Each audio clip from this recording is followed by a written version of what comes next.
stay hungry, stay foolish. We all know by now, innovation is essential for corporate survival. Many leaders know that. They know creativity and innovation is vital for their survival. But now that they know that, they're looking for shortcuts. And when they are told about the investment of both time and energy and money that's needed for true transformation success, oftentimes they balk at that investment. Our guest today is vastly experienced, and he has identified the top 10 innovation shortcuts that he sees from leaders all over the world. He is a consultant with the Strategyzer crew. He is author of The Corporate Startup, here behind me, with Esther Gons and Dan Thoma. And he is the author of Pirates in the Navy. He is friend of the show, Tendayi Viki. Welcome back. Thank you, Aidan. It's awesome to be back to have this fun conversation.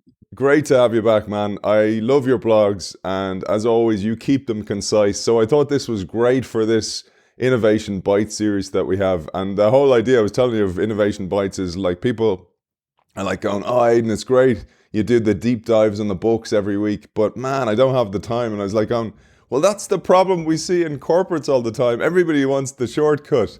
But today, we're going to give you the shortcut with the top 10 innovation shortcuts that leaders must avoid. And this is an article written by Tendayi. Tendayi, take it away. Very meta, the shortcut bites on shortcuts. Yeah, so leaders want to be successful with innovation, but they don't realize how much it takes, right? Like what needs to happen, what they need to put in place. So they will often say, and this is the first shortcut that they take, they just go work on some cool stuff. They don't give people any strategic guidance. That's shortcut number one. They don't want to spend any time thinking about how they want to strategically use innovation, right? Where's the world going? What are the disruptors that are coming from the horizon to their business model? And how is the company going to use innovation to respond, which in turn should inform what kinds of innovation projects the company invests in. Instead, the shortcut is, here are some resources, set up an innovation lab and tell us if you work on some cool stuff. And the problem with that shortcut is when the teams do succeed, they often find that there's nobody on the other side willing to take up the stuff they've done because it doesn't fit strategically. And so actually this shortcut turns out to be a waste of resource and something that leaders should avoid. And then the second shortcut that they try and take is they try and get innovation done without being involved. So the CEO doesn't give it any time. They'll spend less than 10% of their time on innovation when we think they should be spending more than like 20 to 40%. Because actually what happens is what the CEO does is a signal to the organization about what is important. So where the leadership spends their time is where everybody else is going to congregate.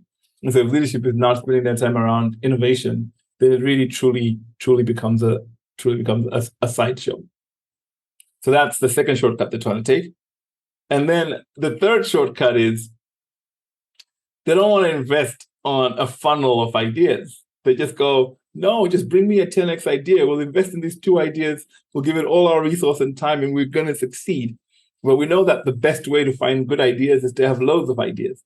And so you want to be making multiple small bets that increase over time, but only on those ideas that are showing traction. So what that means is you have to spend time finding ideas and calling for ideas and putting those ideas in the funnel and investing in coaching and tools and then making investment decisions through an evaluation of the evidence that the team is bringing. Like that's a lot of time that you have to invest. You cannot shortcut that from a resource and time perspective. But of course, if you can find a 10x idea one time, that's what you can try and go for, right? The fourth shortcut is they don't want to give innovation any power. It's too much work. Like you got to start redesigning your org structure and putting a chief innovation officer at the C level and giving them power and resources. It's just too much work. So what you do is you think, I wonder which pre-existing department innovation can already just like sit. Let's put it in product. Let's put it in technology. Let's put it in marketing. And then you find a person called the head of innovation who reports to the senior vice president of marketing, who reports to the CMO, who then reports to the CEO. So innovation is no power, it's one of those person next to the person with power. And so if you have no power at all, it's very difficult to get things done. But that's a shortcut you can try and take to see if you can actually get things done at all. Now, the fifth shortcut is a shortcut that innovators themselves take. the fifth shortcut, innovators take this shortcut. They don't want to talk to the core business. They're so happy they have a lab as far away from the core business as possible. They're free, they're unencumbered. But that's actually a really, really bad shortcut to take. Because sure, in the early stages of innovation, it's easy to work on whatever you like. But in the later stages of innovation, when things become more expensive, you need as much support as possible from the core business. So I always encourage innovators to spend the time, don't take the shortcut, spend the time building a bridge to the core business. Don't try and take that shortcut. The sixth shortcut that people take, or businesses take, is they don't create a different incentive system for innovation. They still incentivize innovation the same way they incentivize their core business. So they just like, hit your targets. We only reward people for hitting their revenue targets. And if you reward people for hitting their revenue targets, then what's going to happen is they'll work on innovations that are as close to the core business as possible, because they want to get those early wins so they can get their bonuses. And so you find yourself like you're doing innovation, but it's more incremental, efficiency innovations. And because people know that that's what you reward instant success. So that's another thing that's also really important. The seventh shortcut is connected to the singular Twitter beef that I have in my life. I don't usually get involved in arguments on Twitter, but I'm a strong believer that innovation should have dedicated resources. There should be people that are dedicated to working on innovation. But in most companies, they take the shortcut of having innovators work part-time. So they got a full-time job doing something in the core business, and then they do innovation part-time. Well, if you don't really have an innovation function of some kind, or people whose full-time job description is around innovation, it's really hard to get particularly transformative results. Because with transformative innovation, you want people to be focused on finding the right value proposition, finding the next business model. So you want them dedicated. And so innovators working part-time is not really a good look. I'm going to jump in here, man. I have to jump in because I hate that one as well. Yeah. We don't have much time, but that one, one of the things that I'd love your opinion on is it because leaders want an innovative mindset in the organization, and they think, well, innovation belongs to everybody, and you're kind of going, yeah, but you need people focused 100% on it. Yes, and so that's what I get on Twitter. That's why I end up in beeps, because people are tweeting me back going, well, if companies have an innovation function, then they're not really good at innovation because everybody should be innovating. And I'm like, why do we say that about innovation only, but we never say that about marketing? We never say that about finance or HR. Like, if a company has a marketing function, then they're not really great at marketing because everybody should be marketing. Like, we never say stuff like that. And what that really means is when we say innovation function, we don't mean only a certain select group of people that are allowed to work on innovation projects. What we mean is a select group of people that are really focused on building the innovation skill, capability, the roads that innovators travel on, the tools that they use, making sure innovators get investment and support and leadership support and strategic alignment. That has to be someone's job. If it's everyone's job, then it's no one's job. And so innovation teams that are working part-time, you're not going to get much out of that. And then the eighth shortcut that businesses are taking is they don't want to change the process for managing innovation. They want to use the same business plans that they used before. So they're just like, oh, you want to work on innovation? Why don't you just use this form? They don't want to create a new tool or a new evaluation tool for innovation. So, you put in the detailed business plan and then you end up with problems because people are promising you 5-year revenue that they actually never, ever hit. And then connected to that Twitter beef we just spoke about is the ninth shortcut. Because again, there are some organizations that don't actually believe that innovation can be a profession, like it's a skill, like it's something you get better at over time.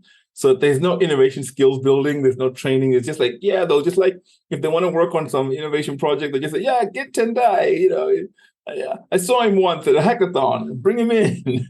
and then it's like people who are not really great at the work that end up doing the work, but they don't get a chance to get better because then they move on to something else. And so again, this is a shortcut that companies should avoid. They need to build innovation skills within their organization. Finally, number 10, another one of my pet peeves is this ideas thing. Like everybody wants to have the idea competition, the hackathon. Like there's so much focus on ideas. You know why? Because that's easy. You can get in a room, you can do fun things with sticky notes, you can do fun events, you can have pizza and beers or whatever it is that people do. But actually, the value of innovation is what happens after the idea. And that's the hard work. So if we have excessive focus on ideation and that's our shortcut, and that's where we stop, and then we celebrate that we're an innovative culture, then we're really going to not be able to show the results that innovation can actually produce. So the reason why, I'm highlighting all these shortcuts is just to emphasize the message that you said at the beginning, which is you have to put in the work. If we're saying that innovation is our number one driver of growth in our company, we have to put in the work that it takes to give it that value, right? And so try and avoid these shortcuts if possible. Mic drop, man. Mic drop. You did it. You kept it under 10 minutes. It's so difficult. Did I? Oh, it's so difficult for me to keep it under 10. And you interrupted me and I still kept it under 10 minutes. I know. That was a test. But, I see it, man, as rewiring a house. You have to rewire. You've got an old house. You have to rewire all the electricity. It's a pain. And you have to maybe go under the floors, pull them up. There's going to be some pain there. You have to do it. But I really felt the one there you identified, the beef on Twitter is, well, there's also corporate jealousy. I mean, sometimes the person that hires these innovators doesn't want them getting all the name of being innovative. And then they're kind of looking at going, oh, why do you get to all have the fun? Because I've seen that as well in corporations. Yeah. And that corporate jealousy can sometimes happen, especially in corporations where they reward innovators with a stake in the project.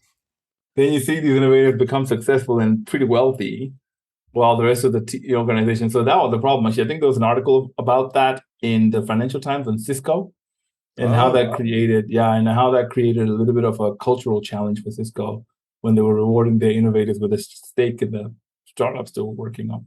I thought you literally meant a steak that they were going to give them. Here you go. Here's a steak. Over Here's to you. Here's a T-bone steak. No, I mean like a percentage share in the success of them. Beautiful, man. Well, listen, I know you've got a meeting to go to as well, and I highly recommend check out that article and lots more on TendayiViki.com. I'll link to that as well. Tendayi, it's always a massive pleasure. Author of Pirates in the Navy, and behind me there, you see on the shelf, the corporate startup, Tendayi Viki. Thank you for joining us. Thank you, Aidan. Much appreciated.